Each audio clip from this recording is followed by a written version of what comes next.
Hello, Dragons. My name is Bryson. And my name is Clinton. Today is Thursday, November 16th. Welcome to News You Need to Know.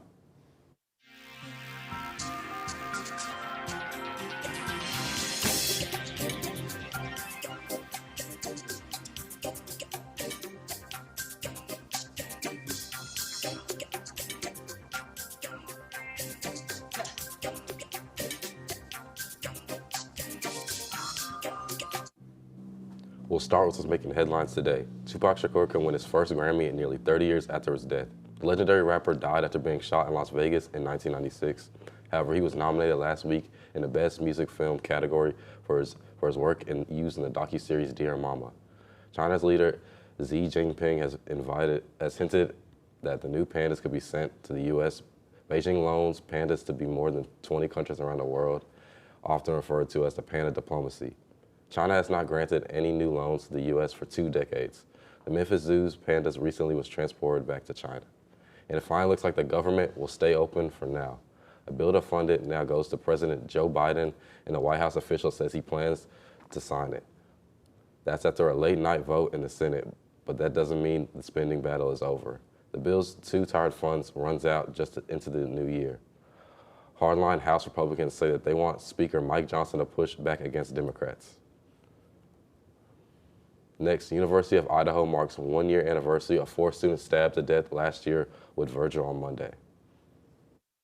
Yeah, it was an emotional night here on campus, listening to the student speakers share their stories and the memories of their friends who were stolen from them 1 year ago today.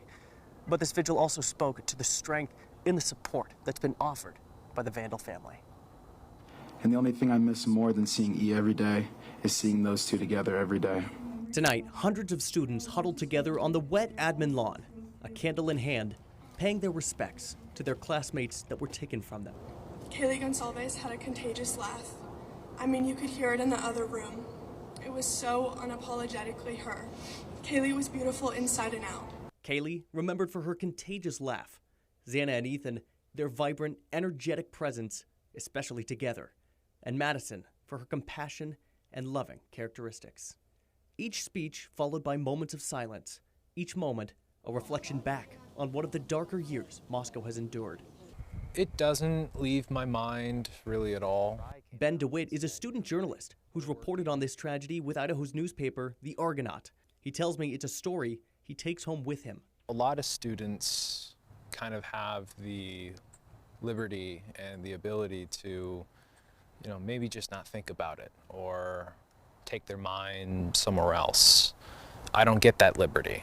I asked Ben about the healing process within the student body and what that's looked like in a year blended with tragedy, media sensationalization, and an ongoing court case. These 4 students were well liked and well loved by many people, and a lot of them are still here.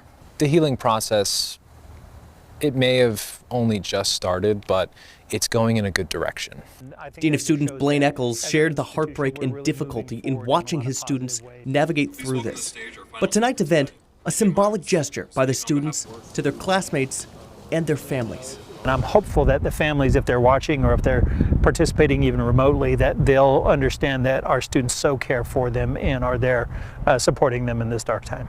In Moscow, Jordan Smith, 4 News Now. Kohberger waived his right to a speedy trial in August. No trial date has been set. Kohberger could face the death penalty if he is convicted. Next, teacher who survived heart attack in Olympia, Washington classroom returns to school to give thanks. Hopefully this teacher will be I was going to try to organize a pizza party. It's not easy. I don't remember that day at all. I mean, how do you thank someone for saving your life? Sir, you're too big to hug. For Larry Shellman, a hug is a good place to start. He hasn't returned to this Olympia school since September 28th, the day he collapsed while teaching music. You can't thank him enough.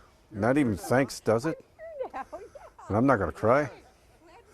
But yeah, it's a miracle. He had a heart attack and was unconscious on the floor without a pulse. The 3rd graders immediately got help. I don't know how any of it worked. All I knew is they showed up and they jumped into action. So who was the first one to start pumping him?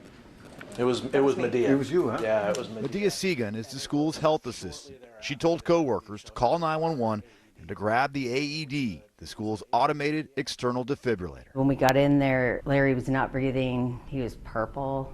Purple? Yeah. Other staff members rushed to help. Nobody really expects to come into work and experience anything like that. I remember Tony kind of being like our cheerleader, honestly, because he was at the head of the circle. I was tilting his head back to clear his airway, and that's when we heard the gasp. Amazingly, he took a huge deep breath in the middle, and we were all yelling encouragement. Did I answer? No, I didn't. No, well, you took a breath for us, so I mean that's all we could ask for. He didn't have a pulse for more than 3 minutes. Larry was in a coma for 2 days, but less than 3 weeks later, he was back teaching. Since Larry was a substitute for the music teacher here at LP Brown Elementary, he didn't really know a lot of his coworkers. But today, that group is bonded for life. To do that for a person that you don't know, it's special. He calls his coworkers thank you. angels. Yes. I'm so happy you're here. Who performed a miracle. If they had doubted at any time or shot their hands to their heads and pulled their hair out, I don't think I'd be here. Soon Larry hopes to return to campus to thank the students and to teach here again. Hopefully you'll need us up next week. Drew Mickelson, King 5 News. Well, if you need us up today, even afterwards, who knows? I got a half a day, you know. Hopefully this teacher will be able to teach again soon. Iceland declared state of emergency and more than 3,000 residents urged to evacuate due to the threat of volcanic eruption. Scientists monitoring the situation, including those of Iceland's Met Office, observed changes to the situation on Sunday that could indicate magma is moving closer to the surface and concluded that on Monday that the greatest area of magma upwelling is in an area of 3.5 kilometers or 2 miles northeast of Grindavik, where the eruption was located. Also, a congressman says he will introduce a House bill this week to call for a national ban on water beads.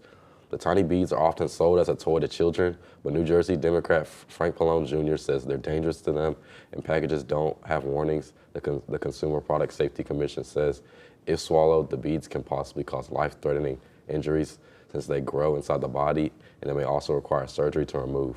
Water beads have been found to be responsible for 4,500 emergency room visits nationwide since 2017. Finally, today is National Fast Food Day. Fried chicken, burgers, pizza, and the day to celebrate it all. Thursday, November 16th is National Fast Food Day. The holiday has its roots in the early 20th century when Americans could purchase pre-made food at lunch counters.